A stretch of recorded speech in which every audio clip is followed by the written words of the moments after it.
Is now a good time to build 11 new coal mines in the Upper Hunter, the equivalent of 10 Adani's worth of new coal production? Seems like a pretty dumb idea to me.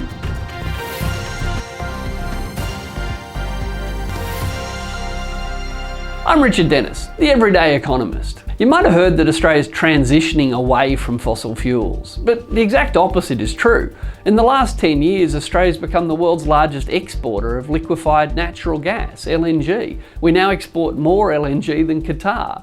And of course, we've got ridiculous proposals to open up new coal basins in Queensland, like the Galilee Basin, the Adani mines, in parts of Queensland that have never mined a tonne of coal. So we've become the world's largest gas exporter. We're transitioning into coal mining in regions of Australia that have never mined a tonne of coal. And in New South Wales, where the coal industry began in Australia, there are proposals on the table to open 23 new coal mines, 11 new coal mines in the Upper Hunter Valley alone. That's the equivalent of 10 new Adani's worth of coal in the Upper Hunter.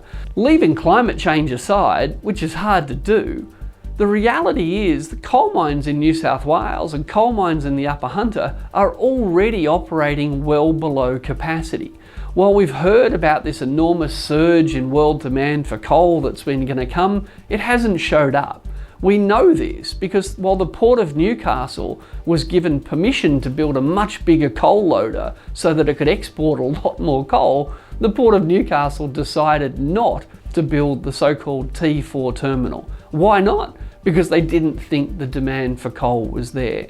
So we've got the Port of Newcastle refusing to invest in expanded exports of coal. We've got existing coal mines in the Hunter Valley operating well below capacity. But then we've got people coming along saying what we really need to do is build 11 new coal mines in the Upper Hunter. Why would you do that? What possible benefit can there be? We're told that building new coal mines is a way to help coal workers. But building new coal mines is actually a threat to existing coal workers. No one would think that building a new hotel in Cairns at the moment is a good way to help unemployed tourism workers in Cairns. So why would opening new coal mines in the Hunter Valley, how would that help the existing workers in existing mines that have already been shuttered, mothballed and operating well below capacity? Just a quick Google search will show you that mines in the Upper Hunter have been laying off staff and sacking contractors for some time now. Building new coal mines might be a good symbolic act for conservative politicians like Deputy Premier John Barilaro or One Nation's Mark Latham. It might be a good way for them to show whose side they're on. But if you actually go and look at what's happening in the Hunter Valley, the last thing the place needs is new coal mines.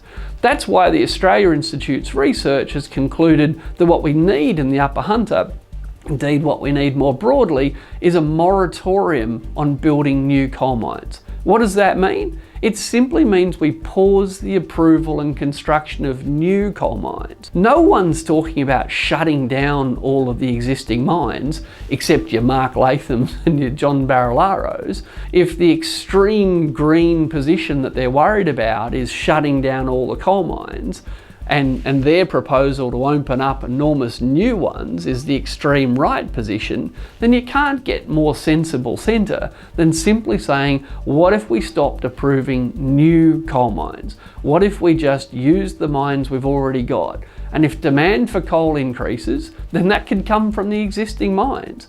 The idea that building new coal mines will help the existing workforce in the existing mines is simply ridiculous.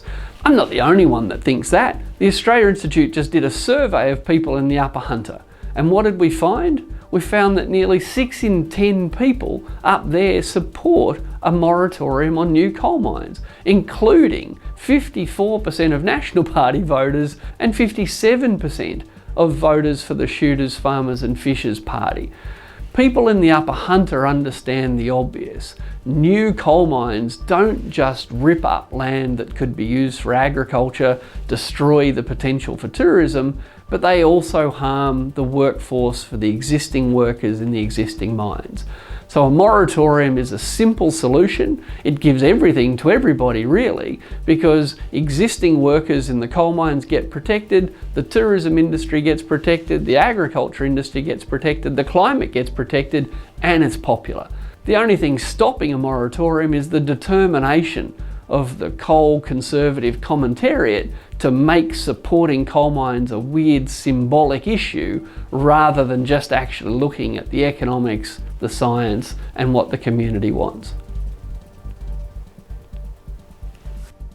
Thanks for watching The Everyday Economist. Subscribe to our YouTube channel to get more episodes, and watch the next episode here.